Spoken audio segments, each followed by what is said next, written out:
Oke, selamat datang kembali ya di sesi pendalaman kita. Hari ini kita mau gali satu bab yang menarik banget dan mungkin agak kurang dikenal ya dari masa mudanya Warren Buffett. Sumbernya ini dari biografi The Snowball karya Ali Schroeder terutama. Fokus kita kali ini bukan soal transaksi miliaran dolar gitu, tapi justru ke sebuah arena pacuan kuda di Omaha, Nebraska. Iya, arena pacuan kuda. Percaya deh, tempat ini ternyata jadi semacam laboratorium awal yang penting banget buat pemikirannya dia. Anda kan pengen gali momen-momen aha itu ya, momen yang ngebentuk dia. Nah, kita sering dengar lah cerita Buffett muda ngitungin tutup botol soda, atau bikin rute koran yang super efisien, selalu ada polanya kan? Analisis, angka, cari untung, cari edge. Tapi nih, pengalaman di arena pacuan kuda ini agak beda dimensinya. Ini bukan sekedar hobi iseng aja, tapi bisa dibilang ini kayak kelas pertamanya dia buat memahami psikologi pasar. Dan juga soal probabilitas dalam kondisi nyata yang, ya, penuh tekanan. Oke deh, kita langsung aja ya ke Aksar Ben. Aksar Ben, lucu ya namanya, Nebraska dibalik aja. Ini arena pacuan kuda lokal di Omaha. Nah, buat Buffett yang masih remaja waktu itu, tempat ini bukan cuma soal kuda lari muter-muter aja. Pas dia pertama kali nemuin tip sheet, tahu kan? Lembaran prediksi pacuan kuda itu, wah, langsung kayak ada yang klik gitu di otaknya. Bayangin aja, ini kayak nemu peta harta karun buat orang yang emang udah hobi banget sama data dan angka. Sumber yang Anda kasih itu ngegambarin banget gimana ini langsung nyantol di minatnya dia. Karena ngegabungin dua hal favoritnya, ngumpulin info dan main sama probabilitas matematika. Dia lihat tuh lembaran-lembaran itu, isinya statistik kuda, catatan waktu, kondisi lintasan, nama joki. Wah, otaknya langsung jalan. Ini bukan tebak-tebakan asal, gitu. Ada polanya, ada datanya yang bisa diolah. Mirip-mirip lah kayak ngitung kartu di blackjack, tapi ya jelas lebih kompleks ini.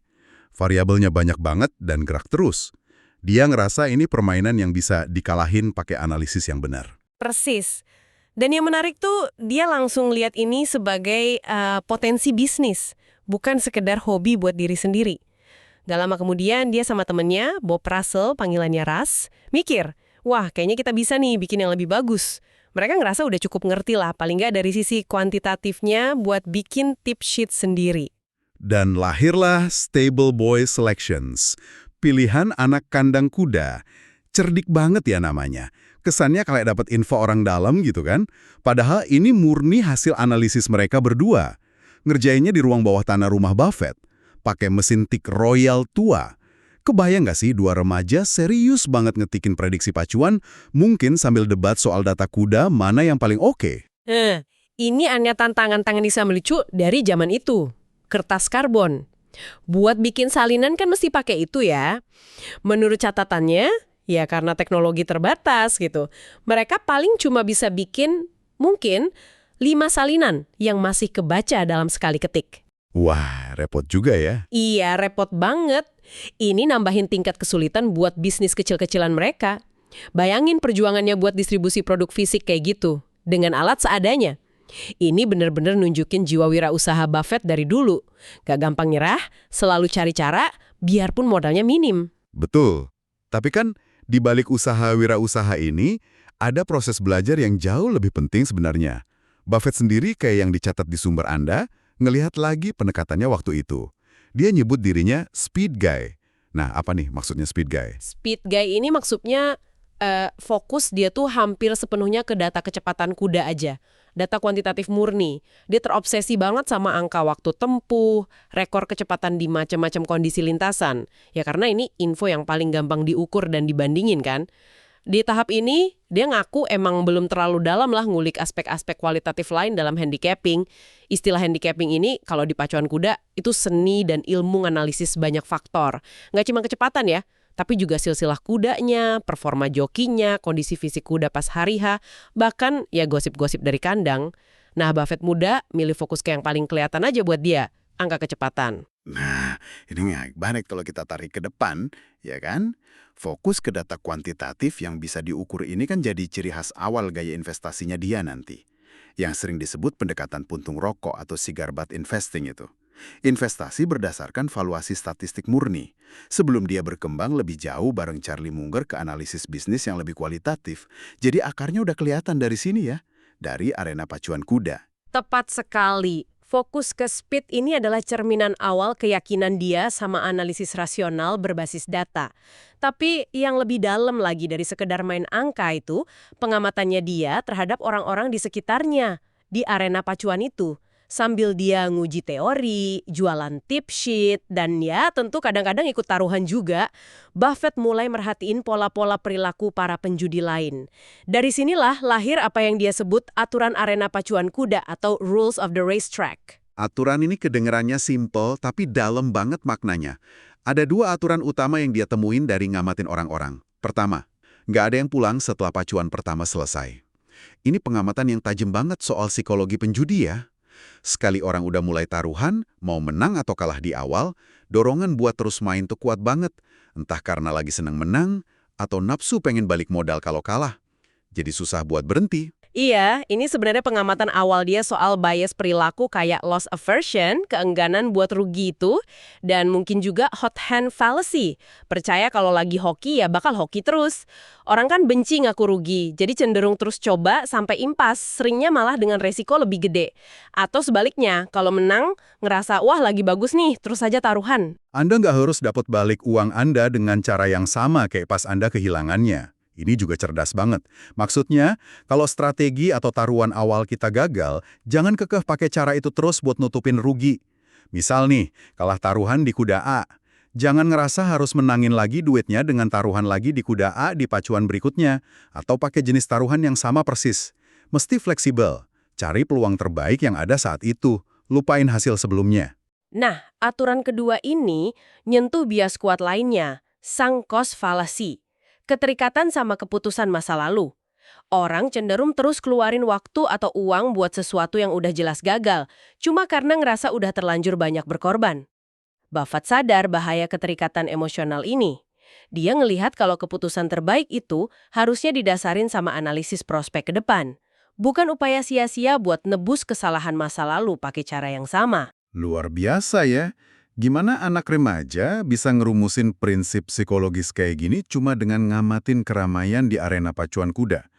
Ini nunjukin kemampuan observasi dan analisisnya yang jauh di atas rata-rata umurnya sih.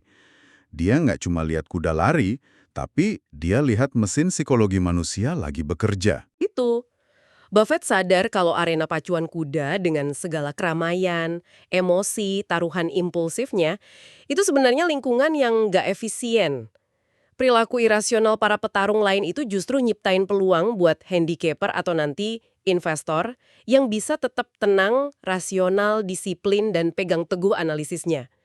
Dia lihat pasar ini, ya kayak banyak pasar lain, digerakin nggak cuma sama logika, tapi juga sama rasa takut, serakah, dan harapan. Ini jadi munculin pertanyaan penting nih buat kita semua. Dalam situasi penuh tekanan yang menyangkut uang atau keputusan penting lain, gimana caranya kita misahin kepala dingin analisis dari bisikan emosi yang seringkali nipu? Pertanyaan bagus tuh. Dan pengalamannya, ini ngebawa dia ke satu kesimpulan yang jadi salah satu kutipan paling terkenalnya soal pasar. Sumber Anda kan nyorot pernyataannya dia. Pasar saham itu juga arena pacuan kuda. Analogi yang simpel tapi dalam banget ya. Dan terus dia pakai sepanjang karirnya. Maksudnya apa sih sebenarnya perbandingan ini? Coba kita bedah deh analogi ini lebih dalam. Karena ini kunci buat ngerti gimana pengalungan Aksar Ben itu ngebentuk pandangan dia soal investasi. Kenapa pasar saham mirip arena pacuan kuda menurut Buffett muda? Paling nggak ada beberapa poin penting nih. Pertama, soal informasi yang nggak sempurna dan nggak merata. Di pacuan kuda ada tip sheet, ada analisis handicapper, info dari pemilik kuda, gosip kandang. Nggak semua orang punya akses ke info yang sama atau mampu nafsirinya dengan benar. Nah, di pasar saham juga gitu. Ada laporan keuangan, berita industri, analisis sekuritas, riset broker, dan ya kadang info orang dalam yang ilegal tentunya. Sama aja nggak semua investor punya info sama atau menafsirinya sama. Oke, jadi ada unsur keunggulan informasi atau paling tidak keunggulan analisis yang bisa dicari ya. Terus apa lagi? Kedua, adanya peluang yang bisa dihitung tapi hasilnya nggak pernah pasti. Mau di pacuan kuda atau pasar saham, kita bisa lakuin analisis kuantitatif. Ngitung odds, nganalisis data historis, nilai kondisi sekarang, kondisi ekonomi makro atau kondisi kudanya, terus coba prediksi kemungkinan hasil di masa depan. Tapi, ya selalu ada unsur ketidakpastian. Kuda favorit bisa aja kesandung, joki bisa bikin kesalahan, perusahaan bagus bisa kena skandal tiba-tiba atau disrupsi teknologi. Selalu ada faktor X. Investasi dan taruhan itu permainan probabilitas, bukan kepastian. Nah, ini penting. Jadi analisis bisa naikin peluang, tapi nggak jamin hasil. Mirip fokus Buffett ke speed kuda tadi, yaitu ningkatin probabilitas, tapi nggak ngilangin kemungkinan kuda lambat menang karena faktor lain. Tepat. Dan poin ketiga yang mungkin paling penting nih dalam konteks aturan arena pacuan kuda yang dia temuin, banyaknya partisipan yang bertindak berdasarkan emosi, bukan analisis rasional.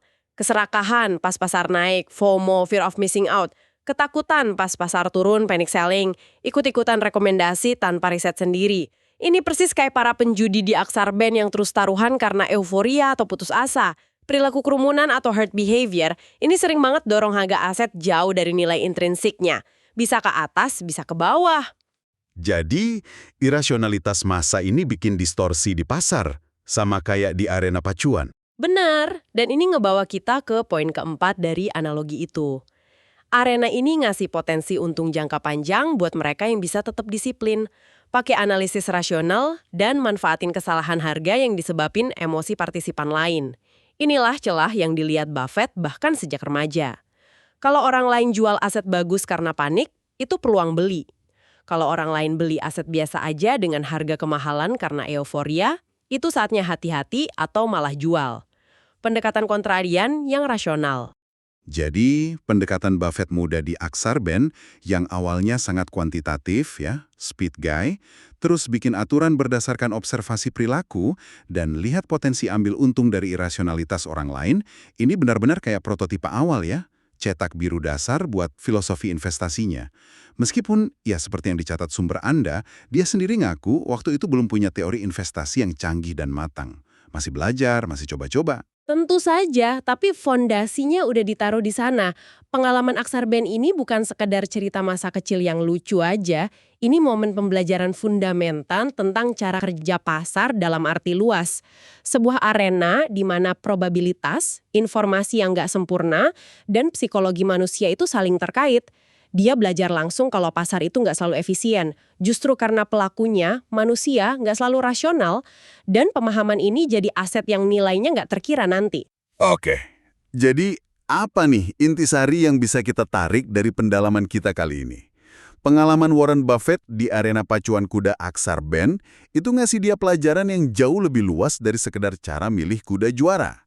Ini kayak kursus kilat dalam 1. Pentingnya analisis kuantitatif. Ukur apa yang bisa diukur sebagai titik awal. 2. Kesadaran mendalam soal psikologi pasar, mengenali gimana emosi kayak takut dan serakah bisa bikin keputusan jadi bias dan malah nyiptain peluang. 3. Nilai disiplin dan rasionalitas. Kemampuan buat tetap pegang analisis di tengah keramaian yang emosional. Ketiga pilar ini, analisis, pemahaman psikologi, dan disiplin, jadi inti kesuksesan investasinya. Pengalaman di arena pacuan itu, biarpun kelihatannya simpel, ngasah kemampuannya ngelihat dunia finansial nggak cuma lewat angka di laporan keuangan, tapi juga lewat kacamata perilaku manusia. Jelas banget ya, gimana sebuah arena pacuan kuda lokal bisa jadi ruang kelas yang nggak terduga, tapi efektif banget buat seorang calon investor legendaris. Pelajaran soal data, probabilitas, dan terutama soal gimana emosi manusia bisa jadi noise yang ganggu sekaligus sinyal peluang di pasar. Dan refleksi yang menarik nih buat Anda. Buffett di usia yang masih muda banget bisa ngidentifikasi pola-pola emosional klasik ini. Nggak mau ngaku rugi, euforia berlebihan, terikat sama strategi yang gagal.